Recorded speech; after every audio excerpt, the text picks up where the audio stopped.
ராமநாதபுரம் அருகே நரிக்குறவர் இன இளைஞரை வனத்துறையினர் பிடித்து வைத்துள்ள நிலையில் அவரை விடுவிக்க கோரி போராட்டம் நடைபெற்றது. ராமநாதபுரம் எம்ஜிஆர் நகர் நரிக்குறவர் காலனியைச் சேர்ந்தவர் மனோஜ்குமார். இவர் மீது வனத்துறையினர் தவறாக குற்றம் சாட்டி அடைத்து வைத்துள்ளதாக நரிக்குறவர் இன மக்கள் குற்றம் சாட்டியுள்ளனர். மேலும் திருட்டு, கொள்ளை, வேட்டை சம்பவங்களை நடத்துவதாக தங்கள் மீது போலியாக குற்றம் சுமத்தி வனத்துறையினர் தொந்தரவு தருவதாகவும் அவர்கள் புகார் தெரிவித்துள்ளனர்.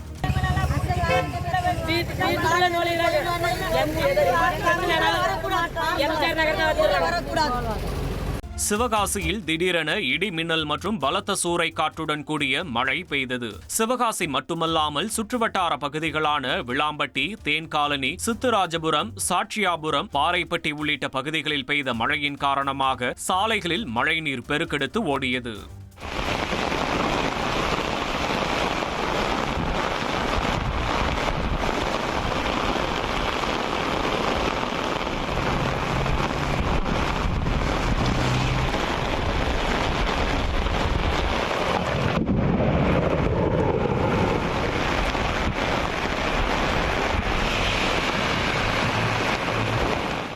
நீலகிரி மாவட்டம் கூடலூரில் முதுமலை வனப்பகுதி வழியாக கர்நாடக மாநிலத்திற்கு செல்லும் தேசிய நெடுஞ்சாலை அருகே ஈட்டி மரம் ஒன்றில் 50க்கும் மேற்பட்ட ராட்சத தேன்கூடுகள் காணப்படுகின்றன.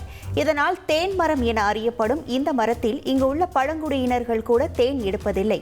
இந்த நிலையில் அந்த வழியாக செல்லும் சுற்றுலா பயணிகள் வாகனங்களை சிறிது நேரம் நிறுத்தி ஈட்டி மரத்தை ரசித்தவாறு புகைப்படம் எடுத்து செல்கின்றனர்.